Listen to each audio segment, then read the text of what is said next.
കൃത്യമായൊരു ഔദ്യോഗിക നിർവചനമില്ലെങ്കിലും തീരെ താഴ്ന്ന വിപണിയിലുള്ള ഓഹരികളാണ് പൊതുവെ പെന്നി സ്റ്റോക്കുകളെന്ന് വിശേഷിപ്പിക്കാറുള്ളത്.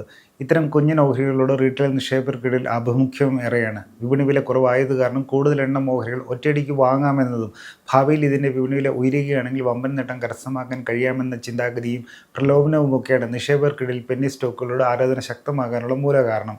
എന്നാൽ പെന്നി സ്റ്റോക്കുകളിലെ നിക്ഷേപം വളരെയധികം സൂക്ഷ്മതയോടെയും ആഴത്തിൽ കമ്പനികളെക്കുറിച്ച് പഠിച്ചതിന് ശേഷവും മാത്രം നിർവഹിക്കേണ്ട ഒന്നാകുന്നു. അല്ലാത്ത പക്ഷം നഷ്ടമേൽക്കാനുള്ള സാധ്യത ഏറെയാണ്. ഈ ഒരു പശ്ചാത്തലത്തിൽ കടബാധ്യത തീരെയില്ലാത്തതും ഇപ്പോഴത്തെ വിപണി വില 80 രൂപ നിലവാരത്തിൽ താഴെയുള്ളതുമായ 3 കുഞ്ഞൻ ഓഹരികളുടെ വിശദാംശങ്ങൾ നോക്കാം. നിക്ഷേപത്തിനായി ഒരു ഓഹരിയെ പരിഗണിക്കുമ്പോൾ വിലയിരുത്തപ്പെടുന്ന പ്രധാന ഘടകങ്ങളൊന്നാണ് ആ കമ്പനിയുടെ കടബാധ്യത എത്രത്തോളം ഉണ്ടെന്നത്. കാരണം ഒരു കമ്പനിയുടെ ആരോഗ്യസ്ഥിതിയെക്കുറിച്ചുള്ള കൃത്യമായ സൂചന നൽകുന്ന വിവരമാണത്. സാമ്പത്തിക ഭദ്രതയില്ലാത്ത കമ്പനികളുടെ ഓഹരികളിന്മേലുള്ള നിക്ഷേപത്തിന് റിസ്ക് താരതമ്യേന ഉയർന്നതായിരിക്കും. ഉയർന്ന തോതിൽ കടബാധ്യതയുള്ള കമ്പനിയാണെങ്കിൽ മുതൽ തുകയുടെ തിരിച്ചടവിനുള്ള ഉത്തരവാദിത്വവും പലിശഭാരവും കമ്പനിക്ക് മേൽ ശക്തമായ ബാധ്യത ഉയർത്തുന്ന ഘടകവുമായി മാറാം. ഇത് സംയോജിതമായി ചെയ്യേണ്ട കൂടുതൽ വികസന പ്രവർത്തനങ്ങളിൽ നിന്നും കമ്പനിയെ തടയിടാവുന്ന പ്രതികൂല ഘടകവുമാകുന്നു. അതേസമയം വളർച്ചാഘട്ടത്തിലുള്ള ഒരു കമ്പനിയാണെങ്കിൽ കടബാധ്യതയൊക്കെ വരാമെങ്കിലും അവയുടെ ബിസിനസ് പ്രവർത്തനങ്ങളിൽ നിന്നുള്ള വരുമാനം കൊണ്ട് മാനേജ് ചെയ്യാൻ കഴിയുന്ന തോതിലായിരിക്കണം കടത്തിന്റെ വലുപ്പം നിലനിർത്തേണ്ടത്. ആയതിനാൽ കമ്പനിയുടെ ക്യാഷ് ഫ്ലോ ഉയർന്ന തോതിലും സ്ഥിതിയാർന്ന നിലയിൽ അറ്റലാഭം കരസ്ഥമാക്കാനും സാധിക്കുന്നുണ്ടെങ്കിൽ വികസനത്തിനായോ അടുത്തഘട്ടം വളർച്ചയ്ക്ക് വേണ്ടിയോ ഒരു കമ്പനി എടുക്കുന്ന നിശ്ചിത പരിധി വരെയുള്ള കടബാധ്യതകൾ അത്രയധികം നെഗറ്റീവ് ആകുന്ന ഘടകമായി മാറുന്നതുമല്ല. ചുരുക്കത്തിൽ കടബാധ്യത ഇല്ലാത്തതോ കുറവുള്ളതോ ആയ ഒരു കമ്പനിക്ക് വിപണിയിലെ പ്രതികൂല സാഹചര്യങ്ങളിൽ നിന്നും ഏൽക്കാവുന്ന പരുക്ക് താരതമ്യേന കുറവായിരിക്കുകയോ അല്ലെങ്കിൽ അത്തരം വെല്ലുവിളികൾ വേഗത്തിൽ മറികടക്കാനുള്ള സാമ്പത്തികാരോഗ്യം കൈമുതലേ കാണുമെന്നും സാരം. ഈ ഒരു പശ്ചാത്തലത്തിൽ കടബാധ്യത ഇല്ലാത്തതും താരതമ്യേന ശക്തമായ അടിസ്ഥാന ഘടകങ്ങളുള്ളതുമായ 3 പെന്നി സ്റ്റോക്കുകളുടെ വിശദാംശങ്ങൾ നോക്കാം. ഗോവ കേന്ദ്രീകരിച്ച് പ്രവർത്തിക്കുന്ന ഹോസ്പിറ്റാലിറ്റി കമ്പനിയാണ് Advani hotels and resorts limited. 1987 കമ്പനിയുടെ തുടക്കം. 23 ഏക്കറിൽ ദക്ഷിണ ഗോവയിൽ പ്രവർത്തിക്കുന്ന 5 സ്റ്റാർ ഡീലക്സ് ഗോൾഫ് റിസോർട്ട് ഉൾപ്പെടെ 201 മുറികളുള്ള കാരവേല ബീച്ച് റിസോർട്ട് ഗോവയാണ് അദ്വാനി ഹോട്ടൽസ് കമ്പനിയുടെ പ്രധാന പ്രോപ്പർട്ടിയായുള്ളത്. രാജ്യത്തെ പ്രമുഖ ഓഹരി നിക്ഷേപകനായ രാധാകൃഷ്ണൻ ദമാനി 2016 മുതൽ ഇങ്ങോട്ട് ഈ സ്മോൾ ക്യാപ് ഹോട്ടൽ കമ്പനിയുടെ 4.2% ഓഹരി വീതം നിലനിർത്തിയിട്ടുണ്ട് എന്നതും ശ്രദ്ധേയം. ഏകദേശം 500 കോടി രൂപയാണ് കമ്പനിയുടെ നിലവിലെ വിപണി മൂല്യം.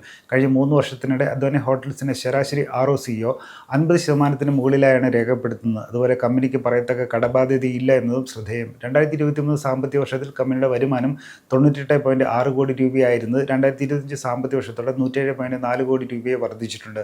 സമാനമായി ഇതേ കാലയളവിൽ കമ്പനിയുടെ ലാഭ മാർജിൻ 23% മുകളിൽ നിലനിർത്താനും സാധിച്ചിട്ടുണ്ട്. ബുധനാഴ്ച 54 രൂപ നിലവാരത്തിലാണ് അദ്വാനി ഹോട്ടൽസ് ഓഹരി വ്യാപാരം ചെയ്യപ്പെടുന്നത്. തിരുവനന്തപുരം കേന്ദ്രീകരിച്ച് 1992 പ്രവർത്തനം ആരംഭിച്ച ഇലക്ട്രോണിക് സുരക്ഷാ സംവിധാനങ്ങളും അനുബന്ധ സേവനങ്ങളും നൽകുന്ന സ്വകാര്യ കമ്പനിയാണ് ആർടെക് സിസ്റ്റംസ് ലിമിറ്റഡ്. വ്യാപാര സ്ഥാപനങ്ങളിലെ മോഷണം തടയാൻ സഹായിക്കുന്ന inventory tracking, retail display, security solutions, digital lock, CCTV, RFID സേവനങ്ങൾ, ഇലക്ട്രോണിക് ഷെൽഫ് ലേബലിംഗ് എന്നിങ്ങനെയുള്ള ആൻറ്റി തെഫ്റ്റ് സംവിധാനങ്ങളാണ് കമ്പനി പ്രധാനമായും നിർമ്മിക്കുന്നത്. നിലവിൽ 4000-ലേറെ ഉപഭോക്താക്കൾ കമ്പനിയുടെ ഉൽപ്പന്നങ്ങളും സേവനങ്ങളും പ്രയോജനപ്പെടുത്തുന്നുണ്ട്. ഇതിനു പുറമെ smart lighting, smart sensor, smart lock ഉൾപ്പെടെ വീടിന് സുരക്ഷ വർദ്ധിപ്പിക്കാൻ സഹായിക്കുന്ന സ്മാർട്ട് ഹോം സേവനങ്ങളും ആർടെക് സിസ്റ്റംസ് നൽകുന്നു.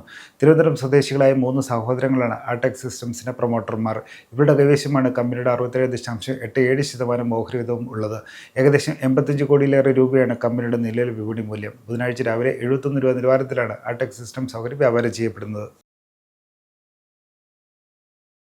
ഇന്ത്യൻ സ്റ്റോക്ക് എക്സ്ചേഞ്ചുകളിൽ ലിസ്റ്റ് ചെയ്യപ്പെട്ടിട്ടുള്ള ഏക കസിനോ ഗെയിമിംഗ് ഓഹരിയാണ് ഡെൽറ്റ കോർപ്പ് ലിമിറ്റഡ്. 1990 കമ്പനിയുടെ തുടക്കകാലത്ത് റിയൽ എസ്റ്റേറ്റ്, ടെക്സ്റ്റൈൽ മേഖലകളിലായിരുന്നു പ്രവർത്തനം കേന്ദ്രീകരിച്ചിരുന്നത്. എന്നാൽ കാലക്രമേണ കസിനോ ഗെയിമിംഗ്, ഓൺലൈൻ ഗെയിമിംഗ്, ഹോസ്പിറ്റാലിറ്റി തുടങ്ങിയ മറ്റു മേഖലകളിലേക്കും കൂടി ബിസിനസ് വ്യാപിപ്പിക്കുകയായിരുന്നു.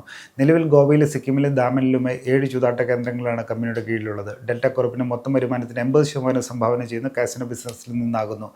ഡെൽറ്റിൻ എന്ന ബ്രാൻഡിൽ ഗോവയിലും ദാമനിലുമായി 2 ആഡംബര ഹോട്ടലിലും കമ്പനിക്ക് കീഴിലുണ്ട്. അടുത്തിടെ ഓൺലൈൻ ചൂതാട്ടം രാജ്യത്ത് നിരോധിച്ചത് കമ്പനിക്ക് തിരിച്ചടിയായിട്ടുണ്ട്.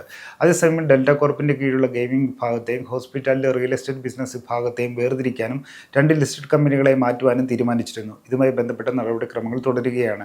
ഗെയിമിംഗ് വ്യവസായ മേഖലയുമായി ഡെൽറ്റ കോർപ്പിനുള്ള ശക്തമായ ബന്ധം കാരണം കമ്പനിയുടെ കീഴിലുള്ള ഹോസ്പിറ്റാലിറ്റി, റിയൽ എസ്റ്റേറ്റ് ബിസിനസ്സിലേക്ക് ലഭിക്കുന്ന നിക്ഷേപക പിന്തുണ കുറവായതും ഈ മേഖലകളിൽ മറിഞ്ഞിരിക്കുന്ന വളർച്ചാ സാധ്യത പരമാവധി മുതലെടുക്കാനും 2 സ്വതന്ത്ര കമ്പനികളെ മാറ്റുന്നതിലൂടെ കഴിയുമെന്നാണ് ഡെൽറ്റ കോർപ്പ് നേതൃത്വത്തിലെ പ്രതീക്ഷ. ഏകദേശം 1800 കോടി രൂപയിലേറെയാണ് കമ്പനിയുടെ നിലവിലെ വിപണി മൂല്യം. ബുധനാഴ്ച രാവിലെ 68 രൂപ നിലവാരത്തിലാണ് ഡെൽറ്റ കോർപ്പിന്റെ ഓഹരി വ്യാപാരം ചെയ്യപ്പെടുന്നത്.